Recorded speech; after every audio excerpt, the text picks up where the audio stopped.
قرآن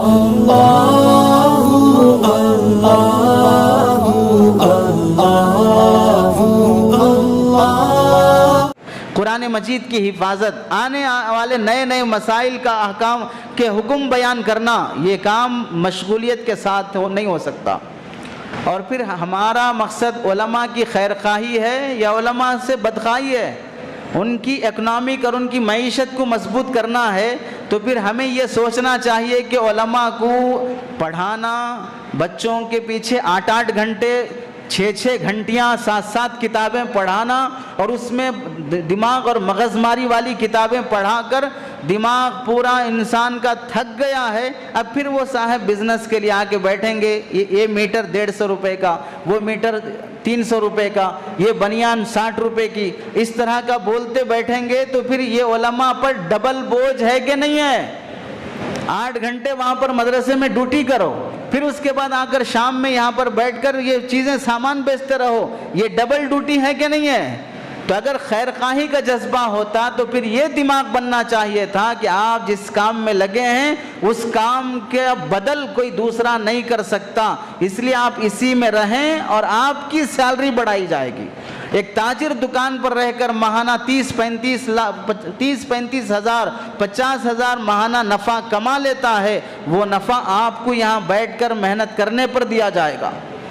یہ خیال آنے کے بجائے آپ مدرسے میں بھی کام کرو، مارکیٹ میں بھی کام کرو، آپ ریسرچ سینٹر میں بھی کام کرو، دکان پر بھی کام کرو، اور پھر کیا بولتے ہیں، ہم آپ کی بھلائی کے لیے بول رہے ہیں۔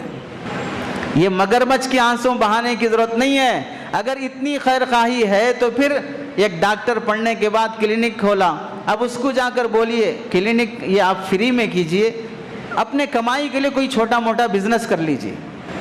لوگوں کا علاج کرنا کتنا ثواب کا کام ہے، تو قرآن حدیث اور دین پڑھنا پڑھانا کتنا ثواب کا کام ہے، یہ فری میں کرو، قرآن پڑھانا، دین پڑھانا، حدیث پڑھانا، اور اپنے گزارے کے لیے کوئی دکان کھول لو، تو پھر ٹریٹمنٹ کرنا بھی تو بہت بڑا ثواب کا کام ہے۔ تو ڈاکٹر سے کہو کہ بھئی فری ٹریٹمنٹ کریں، اور پھر بازو سے سائڈ سے کپڑے کی دکان بھی کھول لیں۔ انجینئر سے کہو کہ وہ اپنا جو بھی کنسٹرکشن کا پلان ڈال کے دیتا ہے فری میں کر دے، اور پھر کوئی جوتے چپل کی دکان بھی کھول لے۔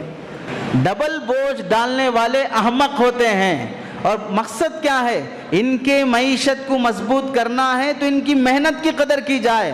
شاید کوئی مسجد، شاید کوئی مدرسہ ایسا ہوگا جہاں پر علماء کی سیلری ایسی ہوتی ہو جس میں عالم فخر سے اپنی اولاد کو یہ کہہ سکے کہ میں دین کی بنیاد پر نعوذ باللہ اگر میرے بچے کو عالم حافظ نہیں بنایا تو بھی میری سیلری اور میری انکم ایسی ہے کہ میں اپنے بچے کو حافظ عالم بناؤں گا، سکون سے جی سکتا ہے۔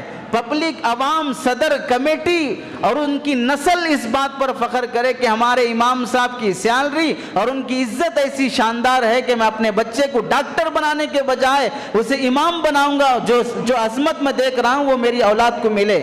ایسا پوزیشن والا مقام دینا چاہیے تھا، لیکن ہماری نسل میں، ہمارے عوام میں یہ ذہن بنا ہے، دیندار لوگ بھی حافظ بنا دو اس کے بعد ڈاکٹر بنا دیں گے، فلاں کر دو فلاں کر دیں گے۔ اور سنو، جب انسان کے پاس مال نہیں ہوتا ہے تو پھر دنیا دار عزت کرنا تو بات کی بات، خود اپنے والدین اور بھائیوں کے پاس بھی تمہاری عزت نہیں رہے گی۔ دسیوں ایسے گھرانوں کی مثالیں ہیں، ایک بیٹا غریب ہے، دوسرا بیٹا مالدار ہے، ماں باپ 100 درجے رعایت مالدار بیٹے کی کریں گے اور غریب بیٹے کی نہیں ہوگی۔ اس میں خراب کم ہوں گے، اچھے زیادہ ہوں گے، لیکن دنیا یہ منظر دیکھ رہی ہے کہ اگر 2 بہو ہیں، ایک مالدار ایک غریب، تو مالدار بہو من چاہی آ سکتی جا سکتی ہے، اور غریب بہو جانے کے لیے باپ ماں اور شوہر یہ سب پوچھ کے جانا پڑے گا اور ٹائم پہ آنا پڑے گا، چونکہ غریب کو اجازت کے بغیر نہ آیا جا سکتا نہ جایا جا سکتا ہے۔ تو علماء کو بزنس میں کھینچنے کی کوشش کرنا، اور بعض کہتے ہیں کہ پارٹنرشپ میں کر لیجئے، پارٹنرشپ میں کرنے والے علماء کو سلیپنگ پارٹنر اور یہ ورکنگ پارٹنر، علماء کو سلیپنگ پارٹنر بنا کر ایسا سلا دیتے کہ قبر کے بعد حشر میں چکتے ہو لوگ، ایسا سلا دیتے ہیں کہ آپ تو سلیپنگ پارٹنر ہے، سوتے رہیے، آپ حشر کے میدان میں اٹھیں گے جب سوال کا جواب ہوگا۔ ایسا ڈباتے ہیں جو پارٹنر بنتے ہیں کہ اللہ کی پناہ جن پر بھروسہ کر کے پیسہ انویسٹ کیا جاتا ہے اور حلال پیسہ قرآن حدیث پڑھا کر کمایا ہوا پاکیزہ پوتر پیسہ وہ بھی ڈبا دیتے ہیں لوگ پارٹنر بن کر. دسیوں تجربات لوگوں کے ہو چکے ہیں. اس واسطے علماء کی جو خدمتیں ہیں اس میں ان کی قدر کی جائے, ان کو مارکیٹ میں کھینچنے کی کوشش نہ کی جائے. اور بعض بڑے بھولے پن سے کہتے ہیں آپ نے جو ہدایہ میں کتاب البیوع پڑھا ہے, اقالہ پڑھا ہے, کتاب الصرف پڑھا ہے, فلاں پڑھا ہے, یہ سب کیسے اسلامی تجارت مارکیٹ میں آئے گی اگر آپ نہیں آئیں گے؟ اس کا جواب سیدھا سیدھا یہ ہے کہ جو علماء ہدایہ کی کتاب البیوع پڑھے ہیں اور اس کے مسائل ازبر ہیں وہ مارکیٹ میں آنے تیار نہیں ہوتے, اور اگر آنے تیار ہو گئے تو پھر وہ ہدایہ کے مسائل کو مارکیٹ میں لانے کے قابل نہیں ہوتے, اور اگر لانے کے قابل ہیں تو پھر قوم انہیں لانے نہیں دیتی. وہ سب جو کتابوں میں پڑھے وہاں رکھو صاحب, یہاں مارکیٹ میں نہیں چلتا وہ سب. شرافت کی زبان نہیں چلتی مارکیٹ میں, اسلامی مسائل کہاں سے سمجھ لیں گے لوگ؟ شرافت کے اخلاق نہیں چلتے ہیں, رف زبان تیز زبان بات کریں گے تو ہی آپ کا بزنس ہوگا.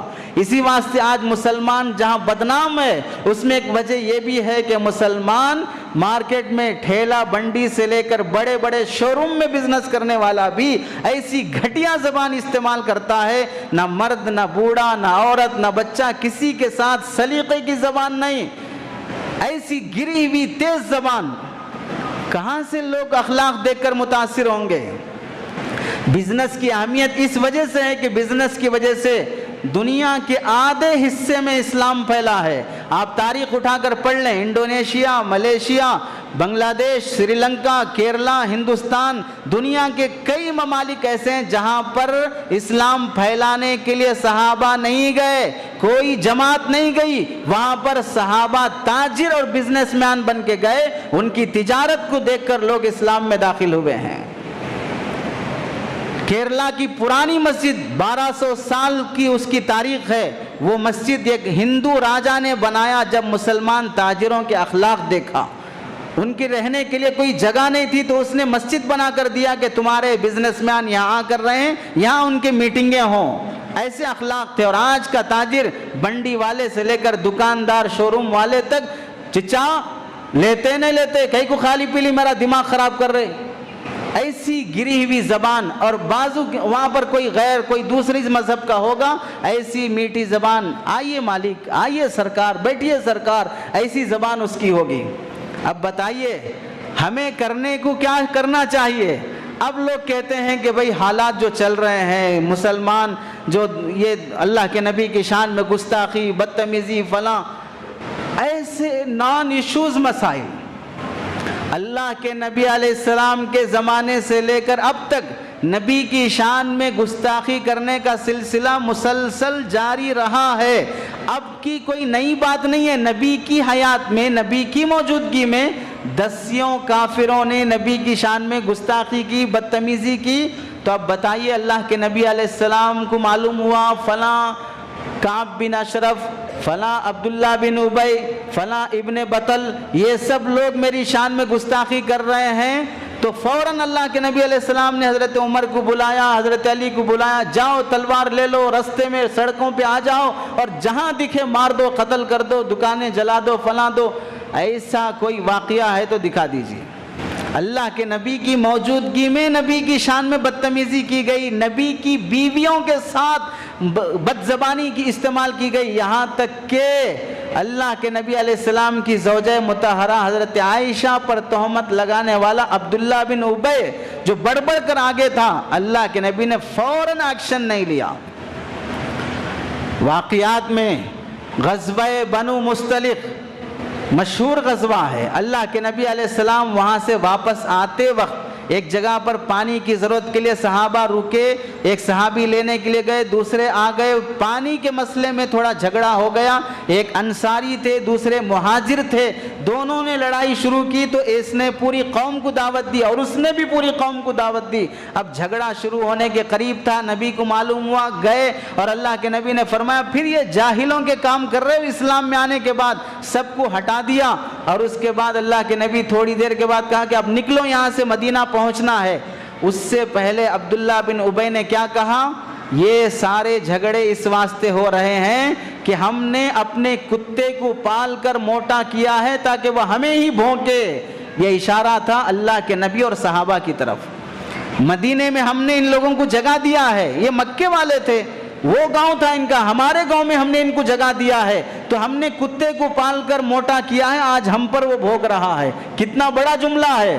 اور پھر اللہ کے نبی علیہ السلام اور صحابہ کے بارے میں کہا کہ مدینہ جانے کے بعد ہم ان ذلیلوں کو نکال کر باہر کر دیں گے۔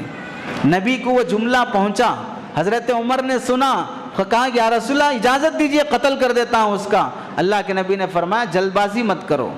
نکل پڑے مدینے کے لیے، چل رہے ہیں، رات ہو گئی، صبح ہو گئی، کہیں رکنے کا نام نہیں۔ صحابہ تھک گئے، ایسا چور ہو گئے کہ اب پانی یا سونا، کھانا یا سونا، ایسی تڑپ پیدا ہو گئی۔ پھر رکایا اللہ کے نبی علیہ السلام نے تاکہ وہ دماغ میں جو جھگڑا تھا وہ نکل جائے، وہ جو بات آئی تھی وہ ختم ہو جائے۔ وقت آنے کے بعد ایک ٹائم ایسا آیا جو عبداللہ بن ابی ایسی گندی زبان استعمال کیا، صحابہ کو پتا چل گیا کہ منافق ہے، یہ نبی کا دشمن ہے۔ پھر وہ ٹائم آیا کہ اس کا بیٹا حضرت عبداللہ رضی اللہ تعالیٰ نبی کے پاس آ کر فرمانے لگے یا رسول اللہ آپ مجھے اجازت دیجئے، میں اپنے باپ کی گردن آپ کے قدموں میں لا کر رکھوں گا۔ وہاں کیا تھا؟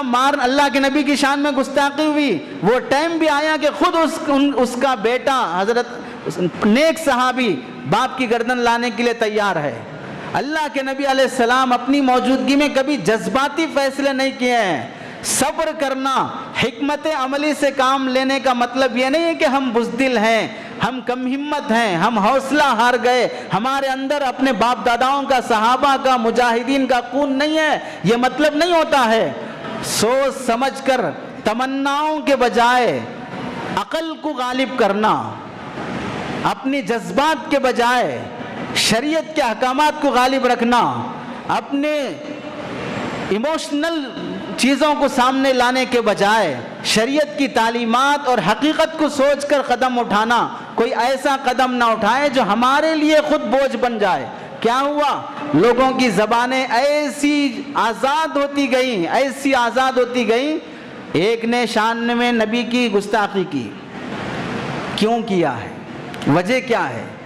تم ناچنے والے کو بلاؤ، تم گانے والے کو بلاؤ، اس کے ساتھ لاکھوں روپے لٹا کر ناچو، گاؤ، سیلفی لو، شراب پیو، اور اس کی ضد میں اپوزٹ میں ایک نبی کی شان میں گستاخی کرے، وہ ناچنے والا لوٹ کر چلا جائے، اب وہ آرام سے اپنے دوسرے شو مناتا رہے، اب یہاں پر مسلمان لڑتے رہیں گے۔ عقل نہیں آئے گی کہ بھئی یہ مسئلہ اٹھا کیوں؟ اس مسئلے کے پیچھے جہالت ہے، اس مسئلے کے پیچھے شرارت ہے، اس مسئلے کے پیچھے سیاست ہے، کیا وجہ ہے یہ نہیں سمجھ میں آئے گا۔ اب پھر آگے کیا کہیں گے؟ ہمارے قائد، ہمارے علماء، ہمارے رہبر کیا کر رہے ہیں ایسے موقع پر؟ کیوں ایک بیان نہیں آ رہا ہے؟ کیوں ایک کیس درج نہیں ہو رہا ہے؟ نعروں سے، بیانوں سے، جوشیلی تقریروں سے یہ گستاخ رسول ختم ہونے والے ہیں، یہ ایشوز ختم ہونے والے ہیں۔ 1400 سال سے آج تک دکھا دو کہ صرف ہمارے نعرے بازی سے کوئی دشمن مرا ہو، ہماری صرف ریلیوں سے، اور وہ بھی بھگدڑ مچنے والی، کوئی ڈھنگ کی نہیں، کوئی گائیڈ نہیں، کوئی رہبر نہیں، اپنی منمانی سے نکل پڑے اور حالات بدل جائیں گے۔ جس نے گستاخی کی اس کے جسم پہ ایک خراش تک بھی نہیں آیا، اور جو اوندھے منہ بھاگ رہے تھے ان کے گھروں میں گھس کر انہیں لے جا کر جیلوں میں ڈالا گیا۔ کس کی منمانی ہوئی؟ کون قانون توڑا؟ کون قانون کی نظر میں مجرم بنا ہے؟ اور پھر کہتے ہیں کہ علماء کچھ نہیں بولتے ہیں۔ علماء نے تمہاری شریعت کے لیے، تمہاری تجارت کے لیے، تمہاری معیشت کے لیے، تمہارے بزنس کے لیے، نکاح کے لیے، تمہاری اولاد کی تربیت کے لیے، تمہیں ایک انسان بن کے جینے کے لیے جو باتیں آج تک کہتے آئے ہیں اس پر تم نے کتنا عمل کیا؟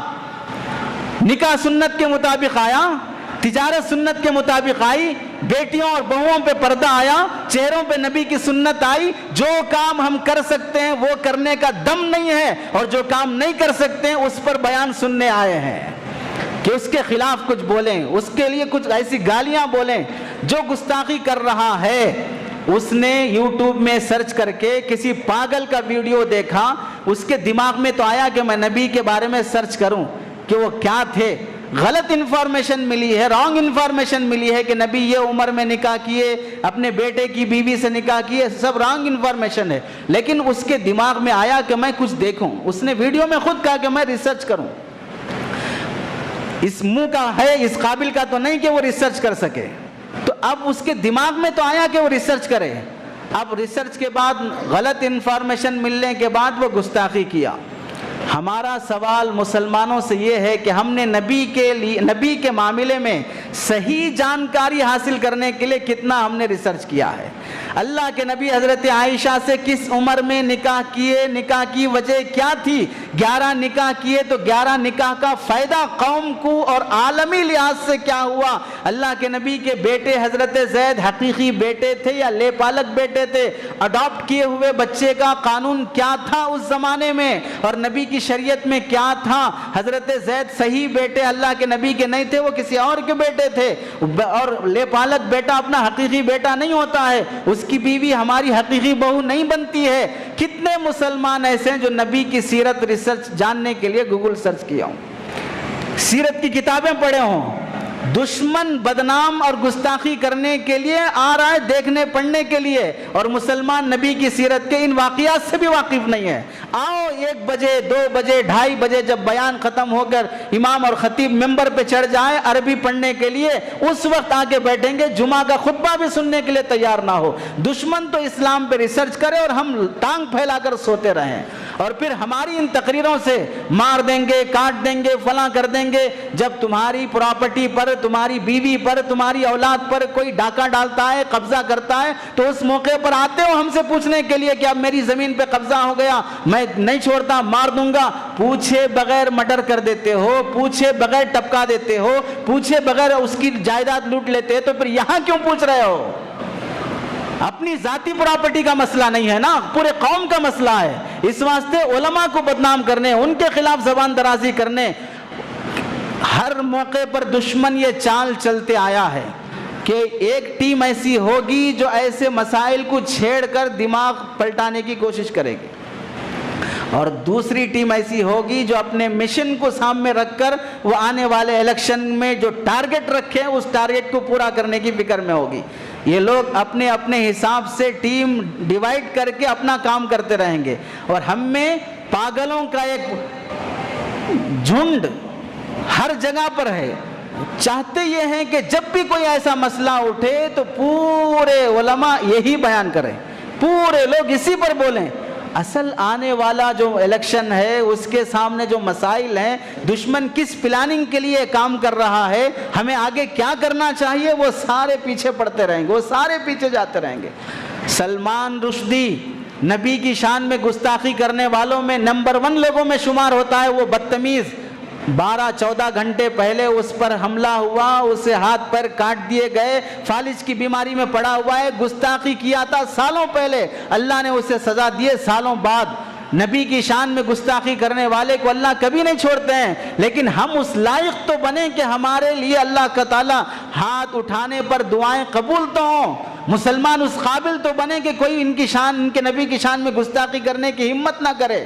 کسی ناچنے والے کو بلا کر پروگرام کرو گے، ناچو گے، پیسے لٹاؤ گے، اور کوئی پیدل حج کے لیے سفر کر رہا ہو تو اس کے ویلکم اور استقبال میں گاؤں سے باہر نکل کر پھول بچھا کر، قالین بچھا کر، پھولوں سے توپ اڑا کر ہزاروں کا پیسہ خرچ کریں گے۔ کہاں مر گئے وہ لوگ جو آج نوجوان جیلوں میں پڑے ہوئے، انہیں چھڑا کر لانے کی فکر نہیں ہے، صرف پبلک سٹی کے لیے ایسے بے وقوفوں کے پیچھے سیلفی لینے کے لیے بھاگے جاتے ہیں اور لاکھوں روپے اڑا دیتے ہیں۔ کہاں مر گئے وہ لوگ جو اپنے فنکشن ہالوں میں اور شادی بیاہ میں لاکھوں روپے لٹا دیتے ہیں، لیکن جو جیلوں میں پڑے ہوئے نوجوان نہیں، بڑے بڑے علماء جو جیلوں میں پڑے ہوئے ان کی رہائی کے لیے تمہارے پاس پیسہ نہیں ہے۔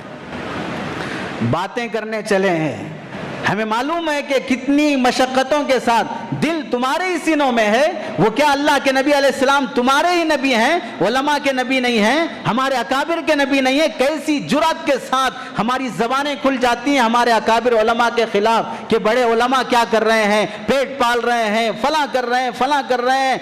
آج بھی جن جگہوں پر اللہ کی شان، اللہ کے نبی کے شان میں گستاخی ہوئی، اللہ کے نبی کے وارثین علماء کی شان میں گستاخی ہوئی، ان علاقوں کا دورہ کر لو، نحوست آج بھی وہاں پر ٹپک رہی ہے۔ جن علاقوں میں علماء کے ساتھ بدتمیزی کی گئی ہے، جب بھی کوئی مسئلہ اٹھتا ہے، تم سب لوگوں کے ووٹر آئی ڈی بنے ہوئے ہیں، تم سب لوگ ووٹ ڈالنے کے لیے تیار ہو۔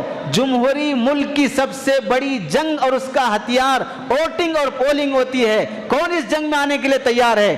آدھار کارڈ ڈھنگ کا نہیں ہے، ووٹر آئی ڈی ڈھنگ کا نہیں ہے، بیٹا سائن کرنے کے قابل نہیں ہے، پھر بات کرنے چلے ہیں بڑے بڑے کارنامے انجام دینے کی۔ کرنے کے کام کرتے رہو، اپنی معیشت کو مضبوط کرو، اپنی اولاد کو ویسے قابل اور صحت مند بناؤ۔